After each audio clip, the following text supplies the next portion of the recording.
शर्मा जी की 2 बेटियां थीं। उन्होंने अपनी दोनों बेटियों को बचपन से ही ये सीख दी थी कि पढ़ाई करना बहुत जरूरी होता है। जिंदगी में सफल होना है तो शिक्षित होना जरूरी है। बच्चों ने भी अपने पिता की ये बात गांठ बांध ली थी। दोनों ही पढ़ाई में बहुत होशियार थी।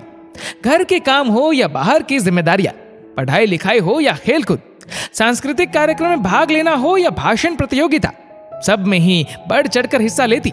और ऐसे में किस माँ बाप को अपने बच्चों पर गर्व ना हो।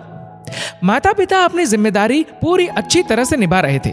अब वह घड़ी भी आ चुकी थी जब उन्हें अपने कलेजे के टुकड़े को खुद से दूर करना पड़ रहा था। बेटी के रिश्ते की बातें हो रही थी। उनकी बड़ी बेटी के लिए सोच समझकर उन्होंने रिश्ते देखना शुरू किया था। एक रिश्ता आया जो छोटे शहर का था। हालांकि लड़का पढ़ा लिखा था, संस्कारी था, लेकिन छोटे शहर का लड़का ये सोचकर उन्होंने उस रिश्ते से इनकार कर दिया। उनकी बेटी ने अपने पिता से कहा, पिताजी, आपने सिर्फ इसलिए इनकार किया कि छोटे शहर का रिश्ता है या कोई और बात थी? पिता ने कहा, बेटी, तुम इतनी पढ़ी लिखी हो, तुम्हें बड़े शहर में अवसर ज्यादा मिलेंगे। छोटे शहर में तुम घर में ही बंद रह जाओगी। आगे बढ़ने का कोई जरिया नहीं रहेगा तुम्हारे पास। मैं नहीं चाहता कि मेरी पढ़ी लिखी लड़की छोटे शहर में एक घरेलू महिला बनकर अपना सारा जीवन व्यतीत कर दे।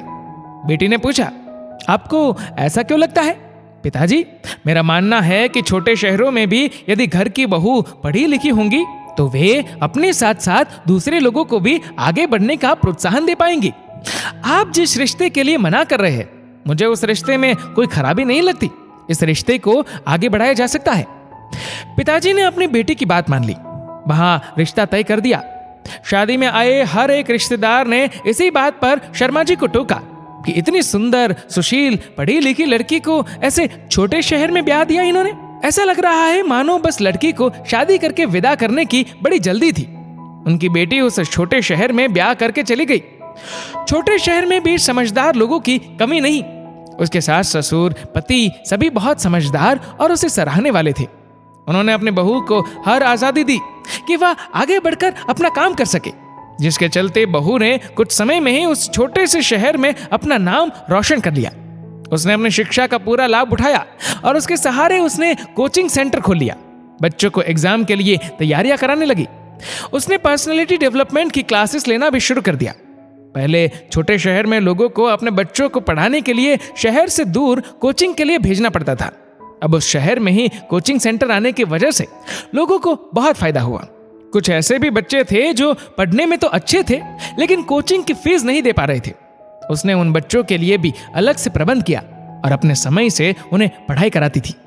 धीरे धीरे करके उसकी ख्याति आसपास के शहरों में भी बढ़ गई और कुछ समय में ही उसने छोटे शहर में बेटी को ब्याह देने वालों के बारे में लोगों की मानसिकता को बदल दिया। शर्मा जी अपनी बेटी की सफलता देख खुश थे और बेटी के ससुराल वाले अपनी बहू पर गर्व महसूस कर रहे थे। शहर छोटा हो या बड़ा, लोगों की सोच बड़ी होनी चाहिए। आगे बढ़ने का जज्बा होना चाहिए। दोस्तों, ये कहानी लिखी है पायल धाबलिया ने। आपकी इस वीडियो के बारे में क्या राय है नीचे कमेंट करके जरूर बताएगा। और वीडियो अच्छा लगा हो तो इस वीडियो को लाइक करेगा, शेयर करेगा ज्यादा से ज्यादा लोगों तक। और ऐसे ही और भी इंस्पिरेशनल वीडियोस के लिए सब्सक्राइब करें हमारे यूट्यूब चैनल को और फेसबुक पर फॉलो करें हमारे पेज को। धन्यवाद।